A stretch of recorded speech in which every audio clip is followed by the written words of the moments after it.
ভাইরে, বিভিন্ন দেশ যেখানে এআই ব্যবহার করে নানা ধরনের জিনিস আবিষ্কার করছে, সেখানে আমাদের দেশের বুইড়া থেকে জোয়ান পোলাপানরা এআই ব্যবহার করে গরিলা ও এক মাইয়ার ব্লগ ভিডিও বানাচ্ছে।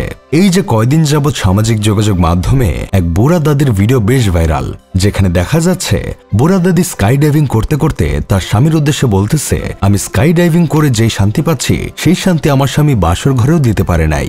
এটা কিছু হইল? আপনিই বলেন। আবার দেখি একটা গরিলা একটা মাইয়াকে নিয়ে রেস্টুরেন্টে পিৎজা খাইতে যাচ্ছে। তার আগে অবশ্য আপনারা দেখেছেন সাংবাদিক বন্যার পানি নিয়ে সংবাদ করছে, আর পেছন থেকে বাইক বা সাইকেল চালক পানিতে ডুবে যাচ্ছে। দুঃখের কথা আর কি বলবো। এক ভিডিওতে তো দেখলাম এক লোক এসে সতর্ক করে বলতেছে দেশটা এআই দিয়ে ভরে গেছে, ফেসবুকে ঢুকলেই এখন শুধু এআই দ্বারা তৈরি ভিডিও। আমিও একজন এআই দ্বারা তৈরি, আমাকে অমুক ভাই বানাইছে। আবার দেখতেছি পুলিশ এআই দ্বারা ভিডিও বানানোর অপরাধে একজনকে ধরে নিয়ে যাচ্ছে, কিন্তু সেই পুলিশ আর অপরাধীও এআই দ্বারা বানানো। এটা কোনো কথা? আপনিই বলেন। মানুষকে আজকাল এআই নিয়ে সতর্ক করতেছে, সেটাও আবার এআই দিয়ে। মানে আমাদের দেশের পাবলিক কিছু পারুক আর না পারুক, এ ধরনের উল্টাপাল্টা ভিডিও ক্রিয়েট করে মানুষকে বিভ্রান্ত ঠিকই করতে পারে। আসলে বাঙালি খবর দেখে না, খবর শুনে না, খবর তৈরি করে। এদেশে জন্মগ্রহণ না করলে আসলে অনেক ধরনের বিনোদন মিস করতাম। এসব এআই দিয়ে ভিডিও বানানোর কাজে আমার বন্ধু কেরামতো পিছিয়ে নেই। সেও কয়েকটা ভিডিও বানিয়ে নিজের ফলোয়ার বাড়িয়ে নেওয়ার চেষ্টায় আছে, কিন্তু তার ভিডিও আপাতত কেউ দেখছে না। তবে আমি শুধু চিন্তা করতেছি তাদেরকে নিয়ে, যারা শুধু বলে আমরা স্টার্লিং ছাড়াও চলেছি, স্মার্ট মোবাইল ফোন ছাড়াও চলেছি। এসব স্টার্লিং কাদের জন্য দেশে আনা হয়েছে আমরা কি কিছু বুঝি না ভাবছেন? স্টারলিংক আনা হয়েছে আরাকান আর্মিদের জন্য, যাদের মধ্যে ডিজিটালের কোনো ছোঁয়া নাই। তাদের কি হবে এসব এআই দ্বারা তৈরি ভিডিও দেখলে?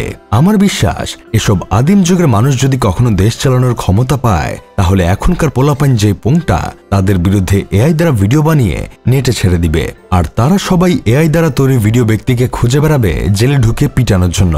কিন্তু হাজার খুঁজেও এআই দ্বারা তৈরি লোকটাকে খুঁজে পাবে না। খুঁজে পাবেই বা কেমনে? এআইয়ের দ্বারা তৈরি লোকের সাথে যে বাস্তব জীবনে কোনো মানুষের চেহারার মিল নাই, আর এভাবে এদেরকে একদিন খুঁজতে খুঁজতে তারা পাগল হয়ে যাবে। এগুলো ভাবতেই কেন জানি ভালো লাগছে।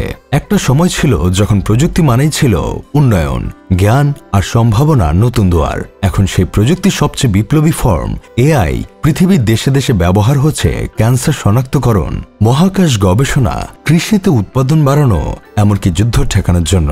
আর আমরা বসে আছি গরিলার মুখে হিউম্যান ভয়েস বসিয়ে ভাইরাল ভিডিও বানানোর চ্যালেঞ্জে।